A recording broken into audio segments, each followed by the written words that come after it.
So ఆ ధ్యానం, ఈ సిరిధాన్యం రెండూ కలిస్తేనే మానవ జాతికి ఆరోగ్యం.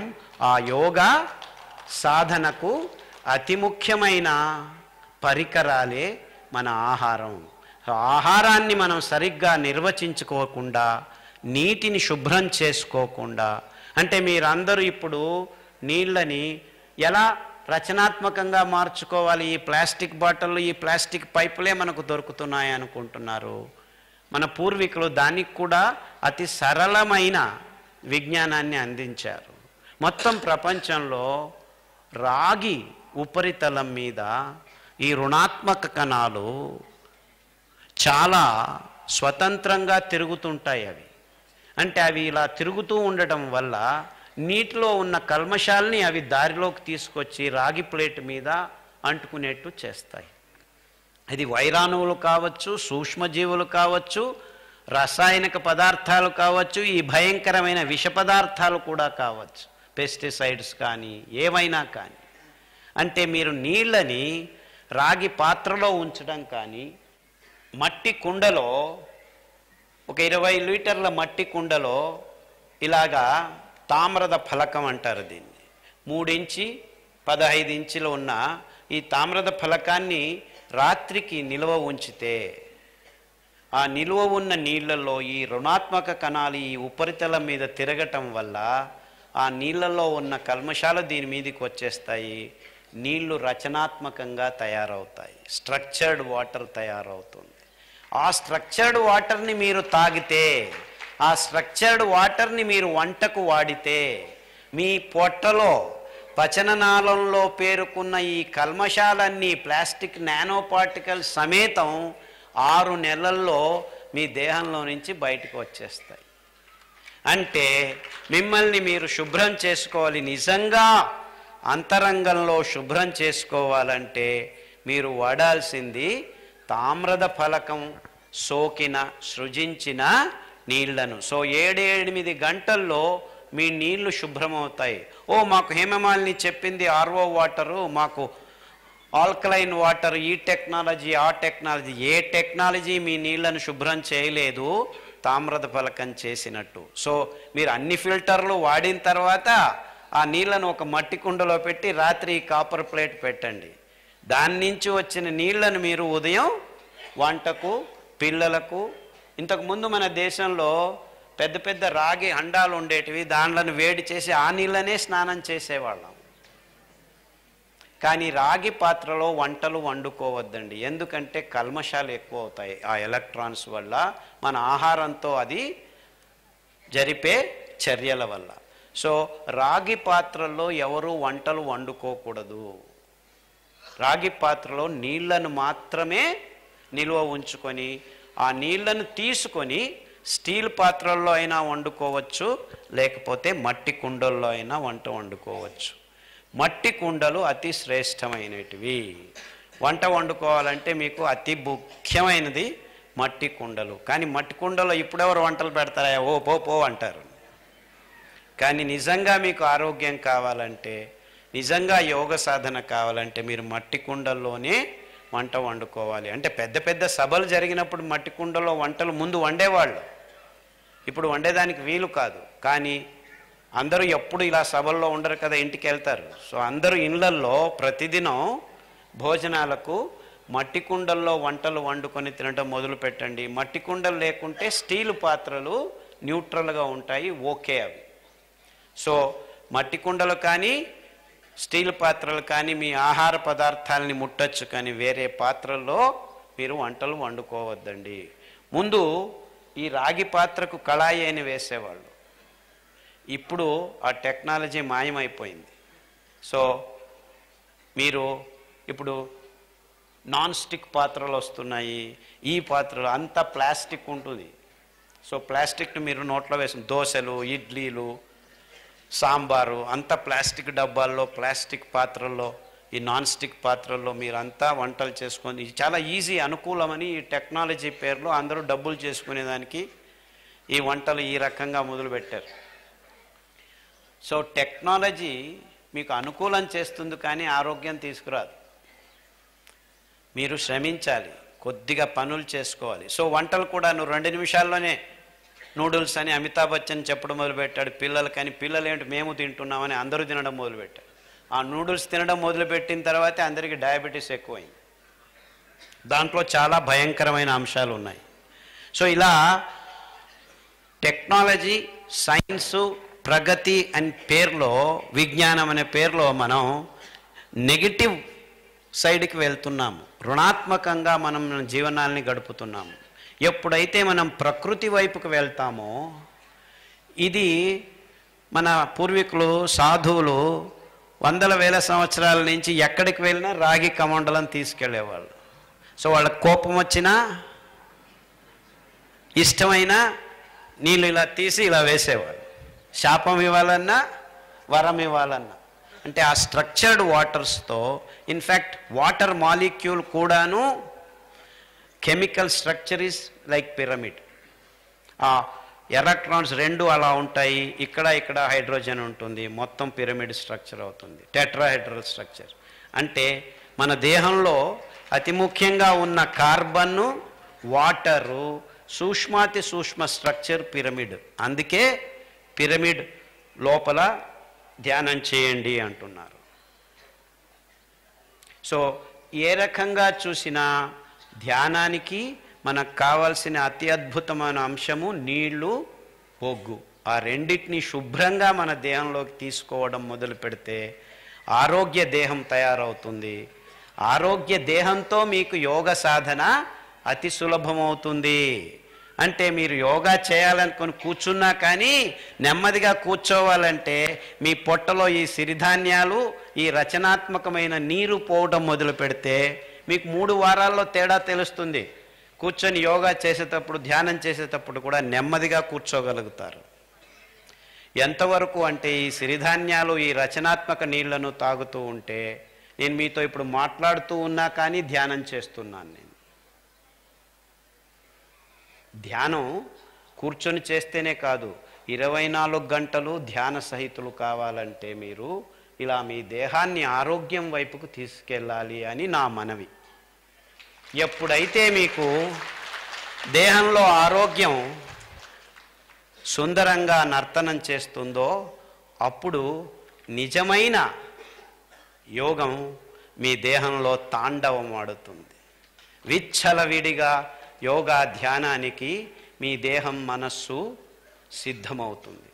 కాబట్టే మీ గురి యోగమైతే, మీ గురి ధ్యానమైతే మీరు ఆహారాన్ని క్షుణ్ణంగా, ప్రజ్ఞాపూర్వకంగా సేవనం చేయడం మొదలు పెట్టండి అని చెప్పేదానికి, మిమ్మల్ని అందరినీ విన్నవించుకునేదానికి ఇంత దూరం వచ్చాను. నాకు ఈ అవకాశాన్ని ఒదిగించిన మహానుభావులు, పత్రి మహానుభావులు గారికి, ముఖ్యంగా వెంకటేశ్వరరావు గారికి మరియు అందరి ఆర్గనైజర్స్కి నా హృదయాంతరాల నుంచి కృతజ్ఞతలు. సిరిధాన్యాల గురించి నాకు 1 గంట సమయం ఇచ్చారు. ఇప్పుడు ఆల్రెడీ 1 గంట అయింది. అందుకే సిరిధాన్యాల గురించి పూర్తిగా వివరాలు చెప్తాను. కూర్చోండి, చెప్తాను. 5 పేర్లు కాదు, చెప్తాను. 5 ధాన్యాల్ని గుర్తించాము. అరికలు, సామెలు, ఊదలు, కొర్రలు, అండుకొర్రలు.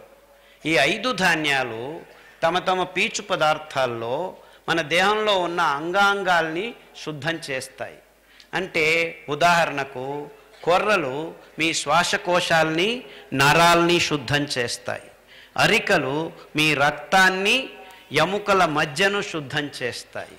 ఊదులు మీ కాలేయాన్ని, మూత్రపిండాల్ని, ప్లీహాన్ని, క్లోమము ఇలాంటి నిర్నాళ గ్రంథుల్ని శుద్ధం చేస్తుంది.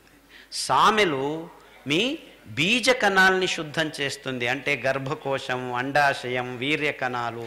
ఇలా మగవాళ్లలో వీర్యకణాలు, ఆడవాళ్లలో గర్భకోశం, అండాశయం. అంటే మీ ఆరోగ్యం ఈ హార్మోనుల సమతులనం మీద ఉంది అంటే సామలు అతి ముఖ్యం. దానికి తోడు అండుకొర్రలు మీ పచననాళాన్ని మరియు వేరే వేరే అంగాల్ని శుద్ధం చేసే పీచు పదార్థాన్ని పొందుంది. ఇలాంటి విషయాలన్నిటినీ సమగ్రంగా సిరిధాన్యాలు అనే పుస్తకంలో అమర్చారు. దీని PDF మీకు ఈ నెంబర్కు ఫోన్ చేస్తే మీ స్మార్ట్ ఫోన్కు మొత్తం పుస్తకము డిజిటల్ కాపీ వచ్చేస్తుంది, ఫ్రీగా వస్తుంది. అంతేకాకుండా గూగుల్ డ్రైవ్లో 7-8 పుస్తకాలు డాక్టర్ ఖాదర్ అంటే మీకు ఫ్రీగా లభిస్తాయి. అందులో క్యాన్సర్ 14 రకాల క్యాన్సరు ఏ విధంగా మనం బాగు చేసుకోవచ్చు, ఎస్ఎల్ఈ ఎలా బాగు చేసుకోవచ్చు, ఫిట్స్ ఎలా బాగు చేసుకోవచ్చు, కిడ్నీలో రాళ్ళు, కిడ్నీ క్రియాటినిన్ ఎక్కువైతే డయాలసిస్ పోకుండా వెనక్కి రావచ్చా, ఇలాంటి విషయాలన్నిటినీ సమగ్రంగా పట్టి రూపంలో ఏ ఏ కషాయాలు తాగాలి, ఏ ఏ సిరిధాన్యాలు తినాలి, ఎలా తినాలి, వంటకాలు ఎలా వండుకోవాలి, అన్ని విషయాలు ఈ పుస్తక రూపంలో అమర్చారు. అంతేకాకుండా సిరిధాన్యాలతో సంపూర్ణ ఆరోగ్యం అని రాంబాబు గారు కూడా ఇంకొక పుస్తకం తయారు చేశారు. ఈ పుస్తకాలన్నీ పీడిఎఫ్ రూపంలో ఫ్రీగా అంతర్జాలంలో మీకు లభిస్తాయి. Doctor Khader Google Drive free డౌన్లోడ్స్లో ఉన్నాయి. సో దానికి నెంబర్ మీకు ఒకసారి చెప్తాను, అందరూ నోట్ చేసుకోండి. 9949141140 9949141140 9949141140 ఈ నంబర్కి మీరు వాట్సాప్ చేస్తే మీకు పీడిఎఫ్ కాపీ దొరుకుతుంది. చాలా విషయాలు ఇంకా నాకు సమయం ఉంటే అందరితో పంచుకోవాలనింది, కానీ ఇది జస్ట్ బిగినింగ్.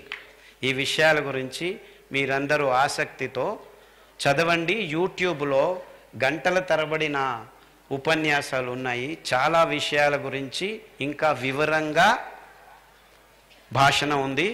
అందులో మీరందరూ గమనించి మీ ఆరోగ్యాల్ని సరిచేసుకుంటారు. మీ ముఖ్య గురి ధ్యానం కాబట్టి మీరందరూ వెంటనే విషయాల్ని సక్రియంగా గమనిస్తారని నేను ఆశిస్తున్నాను. మళ్ళా అందరికీ ధన్యవాదాలు. నా ప్రసంగాలు వింటూ చాలా కామెంట్స్ రాస్తూ ఉంటారు. ఒకచోట ఒక అబ్బాయి నాకు జస్ట్ 23 year old అబ్బాయి ఒక చిన్న క్లిప్ పెట్టాడు నా నెంబర్కి. బెంగళూరులో 23 year old బాయ్స్ 2.5 లక్షల రూపాయలు అదేదో మోటార్ సైకిల్ కొనుక్కున్నారట. బుర్రని తిరుగుతున్నారు. సార్ చెప్పినట్టు హెల్మెట్ పెట్టుకోకుండా యాక్సిడెంట్ పాలయ్యారు. ఇద్దరికి తలకు ఏటైంది. స్పాట్, చనిపోలేదు, హాస్పిటల్లో కోమాలో ఉన్నారు. ఆ హాస్పిటల్లో ఇలా యాక్సిడెంట్ అయ్యి కోమాకు వెళ్ళిన వాళ్ళు ఇప్పటికి 1000 మంది అడ్మిట్ అయితే ఒక్కరు బయటికి రాలేదు. అందరూ పైకి వెళ్ళిపోయారు.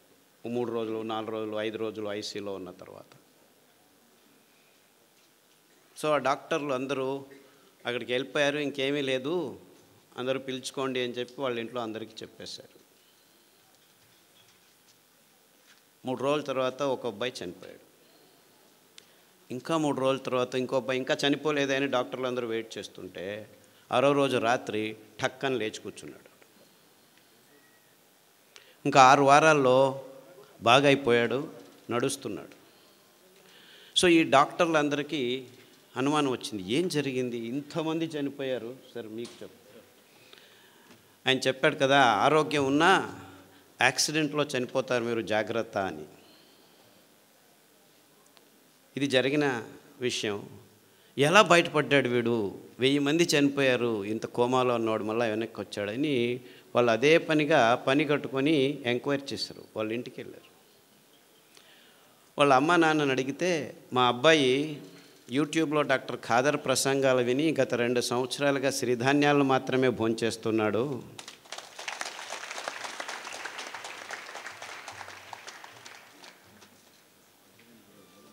సో ఈ విషయం ఫేస్బుక్లో అబ్బాయి రాసుకున్నాడు. అంటే నేను ఆయన చెప్పిన దానికి తద్విరుద్ధంగా చెప్తున్నానని కాదు, అందరూ హెల్మెట్లు వేసుకొని ప్రయాణం చేయండి, కానీ యాక్సిడెంట్ అయినా కోమా అయినా మీరు సిరిధాన్యాలు తింటూ ఉంటే బతికి బయటపడేదానికి దారి ఉంటుంది అని మీకు ఈ ఘటనతో చెప్తున్నా.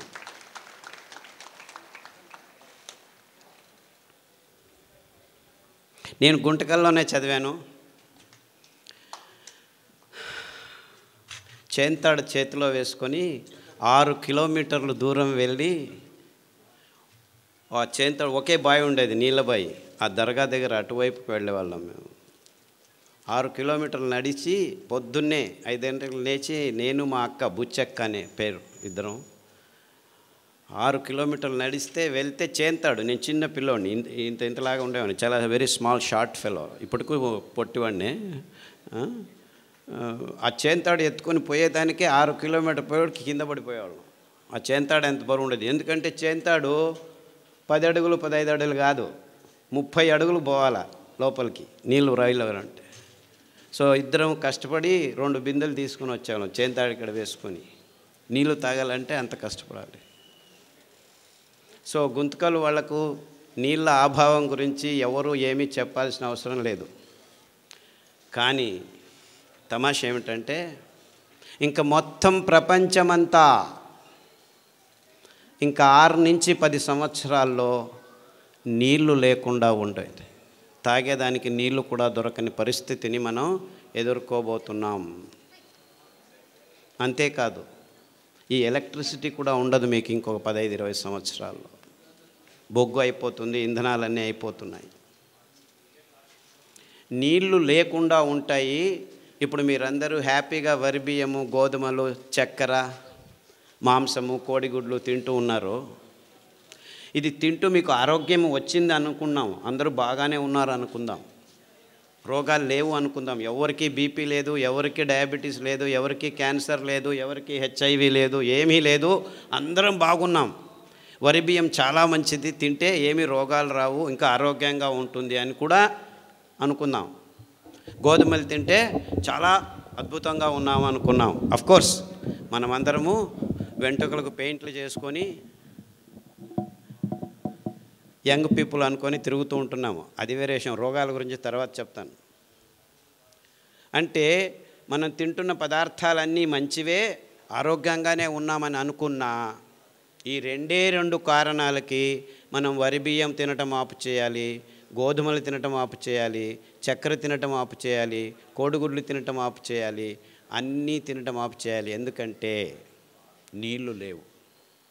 ఇంకా 15 సంవత్సరాల్లో వరి బియ్యం పెంచుకునేదానికి నీళ్లు ఉండవు, కోడిగుడ్లు తయారు చేసుకునేదానికి నీళ్లు ఉండవు, చక్కెర పెంచేదానికి, చెరుకు పెంచేదానికి నీళ్లు ఉండవు, ఏమీ ఉండవు.